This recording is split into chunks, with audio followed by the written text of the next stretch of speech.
Okay, we are once again joined by my mom's cat, who thankfully didn't steal my glasses this time. Anyway. 2 more videos for this dumb book, and then we can move on to the others. Oh yeah, there's their Wishworld forms in the back. See, on the front, there's their Starland forms. In the back, here's what they look like on Wishworld. I actually need to look at the ones in the back of these three's book, because I've never actually, seen these 3, because they're not very popular. None of them are. Surprisingly. Okay.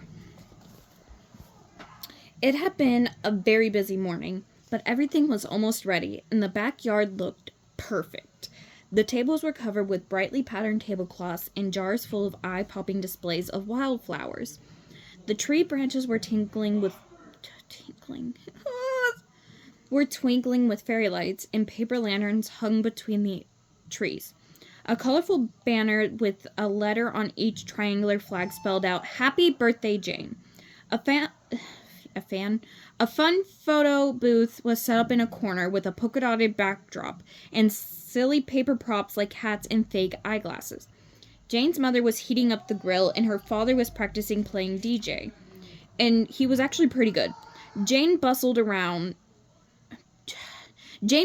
about, setting up the make-your-own tie-dye t-shirt table. She looked up at Sage. "Hey, the guests are going to be here in 15 minutes. Go get dressed." Sage looked down at her dusty t-shirt. "Good idea," she said with a laugh. She headed upstairs, glancing down at her stars app. 75 star mins to go on the countdown clock. Talk about cutting things close.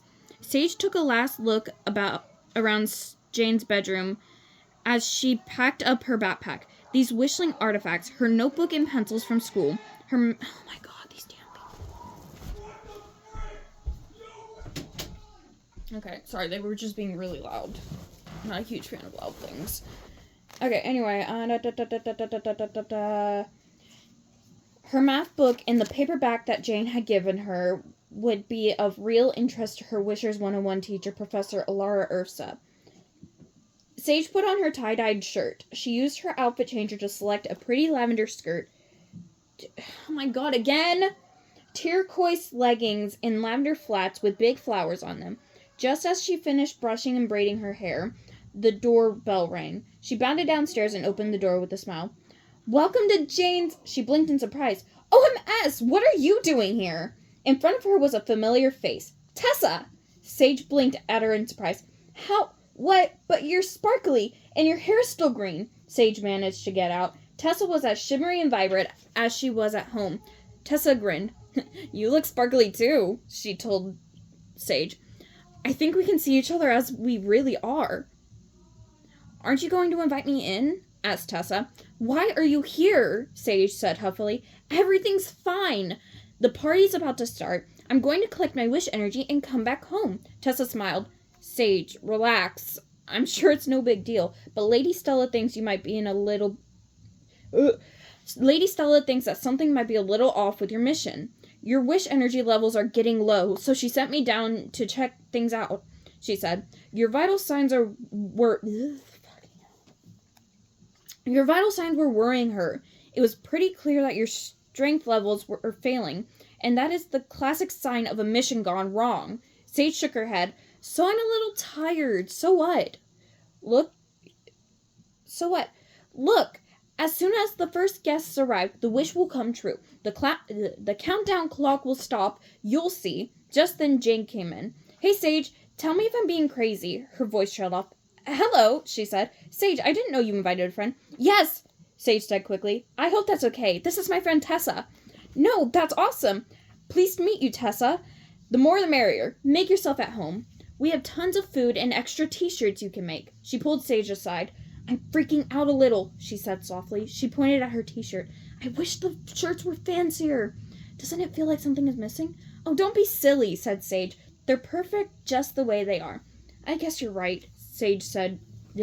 Jane, Jesus Christ. Oh damn. Jane said with a sigh. "I just wish they were really cooler looking." The doorbell rang. "The guests are here," Jane squealed. She ran to the front door to let them in. Sage held up her stars app. "Now watch," she said. "The clock is going to stop. Her wish has been granted. The guests are here." Tessa shook her head. Something's wrong, she said. Just wait, said Sage. Ella! Madison! Cried Jane. The two girls looked like special party editions of themselves. Madison wore a headband with a huge flower on it, and Ella had on a pair of glittery shoes. They hugged Jane hello and handed her their gifts. They waved to Sage as Jane ushered them through the house and into the backyard. Sage gulped as the numbers kept Sage gulped as the numbers kept ticking by. She could not believe her eyes. The wish had been fulfilled. There were people at Jane's party, but the countdown clock had not stopped. Tessa shook her head. See, something is wrong, but there's still time to fix it. We just have to figure out what happened. Sage sat down and buried her head in her hands. What is going on? She had done everything right. I don't get it, she said. My necklace lit up when I met Jane. Do you think she had another wish? Tessa asked. No, she told me that this was her heart's desire. Tessa wrinkled her brow. Maybe your wish pendant malfunctioned. Sage took a deep breath. Her mind began to race. The pendant had glowed when she met Jane, hadn't it? She replayed the scene in her mind. She met Jane, stepped back to look at her glowing pendant, and then bumped into Genevieve. Oh, Starf! Genevieve!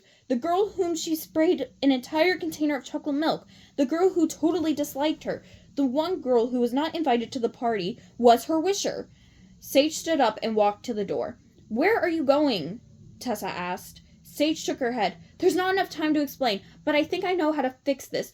I'll be right back. She raced outside to find Jane, who was grinning. Her cheeks flushed pink with excitement and happiness. Sage ran to the front gate, throwing it open and nearly knocking over one of Jane's guests in the process. She had wasted all of her wish energy on the wrong wish. She couldn't even rely on her secret talent to help make this wish come true. She was all on her own, and she literally didn't have a starman, make that a second, to lose. Oh my god, that was even shorter than chapter... whatever. Anyway, well, that's the end of chapter 11, and next will be chapter 12 and the epilogue. Okay, I'll see you guys next time.